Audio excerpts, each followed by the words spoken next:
欢迎来到黎春正频道，请订阅频道，所以大家不要错过当天最热门的新闻。我们今天的时事通讯包括以下内容：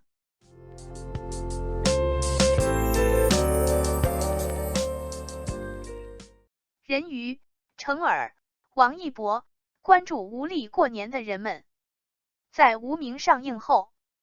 程耳就透露过自己的下一部新片叫《人鱼》，电影的剧本还在创作中，但是主创们已经去过很多地方看景。程耳表示，一行人看景过程中突然遭遇不可思议的瓢泼大雨，让他们得到了某种启示，人鱼不论怎么样都会去到他的目的地。而这一次，程耳将关注那些无力过年的人们。该当何解？导演程耳若以毕业短片犯罪分子为标志，他踏足影坛的时间和香港导演麦兆辉、庄文强相差仿佛，但麦兆辉已经执导22部电影，庄文强作品亦已达10部之数。而即便包括一部尚未上映的电影《不浪漫》，程耳的作品数量亦仅有5部。这是一种明目张胆的精品路线。再进一步说，相对知名的作品，或许只有那部2016年的谍战电影《罗曼蒂克消亡史》，一出上世纪30年代旧上海的群像戏。该片讲述了1937年大动荡前夕，上海滩风云显赫的陆先生正面遭遇侵华日军施压，被卷入一场暗杀阴谋。当身边朋友一一惨遭牵连时，乱世当前，大佬、小弟、弱女子等往昔人物走向了不同命运的故事。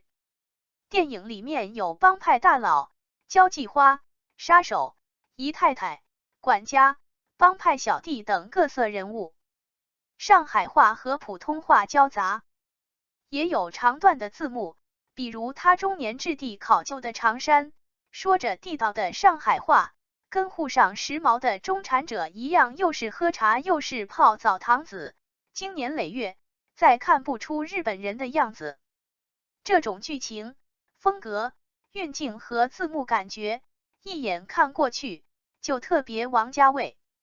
所以后来他拍无名，去找梁朝伟，梁朝伟只看了一遍《罗曼蒂克消亡史》就答应参演，很难说与这种似曾相似的影像感觉无关。说到无名，电影当时宣发声势不错，摆足了以品质打天下的架势。但旁的不说，电影开场大概4分钟，就出现了一个堂而皇之的剪辑穿帮镜头，实在并不应该。在定镜拍摄的情况下，王一博与王传君2人在一家小店吃早餐，谈笑风生。王传君的角色顺便讲了一个头天听到的凄惨故事，总共1分来钟的时间，台词连贯未断，但王传君刚刚还捏着汤匙的手，下一个镜头已经拿起了点燃的香烟，而且明显做了推进剪辑的处理。这种场景做一个一镜到底的设计，应该毫无问题，却犯下了低级错误。另外一个问题是音效处理，尤其大篇幅的雨声，突兀起落，有噪音之嫌，与僵硬之感，而更多的情况下，则有滥用音效的嫌疑，非但未能调动观众情绪，反而令人有疲累之感。综合整片来讲，程耳导演的美术、审美、格调及氛围营造能力可以得分极高，但他的这部无名始终有一种挥之不去的刻意和僵硬在里面，进而无法抵达缓转自如的层次。将剧情打散、揉碎然后重组，在叙事方式的选择上无可厚非，但很明显就力有未逮。那些重复的回放，非但没有起到线索呼应和令观众恍然大悟的作用，反而就造成了观影感受上的刻意与僵硬，或可谓之炫技不成。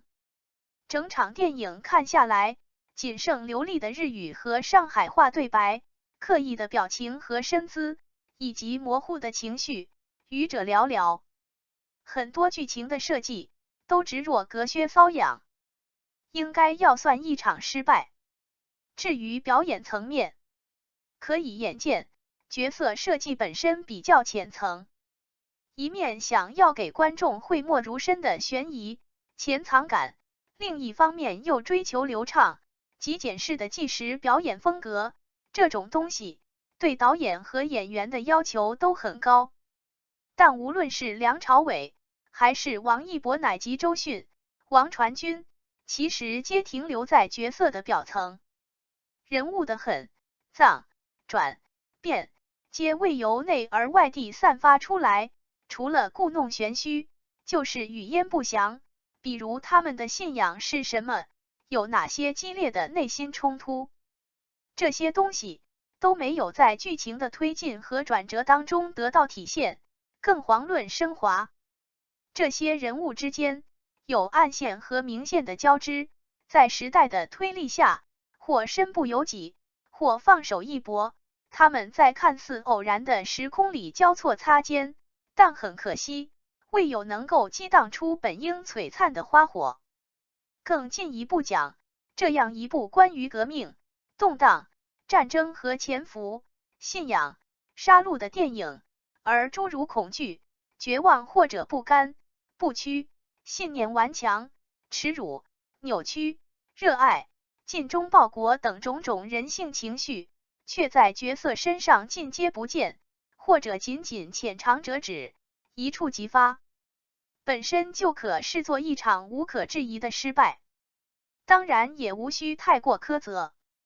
导演程耳如前述所言，他在美术、审美、格调及氛围营造等方面的造诣尽皆不弱，而这就是电影艺术的根基。故而他缺少的只是更进一步的打磨，这需要用作品和岁月去完成。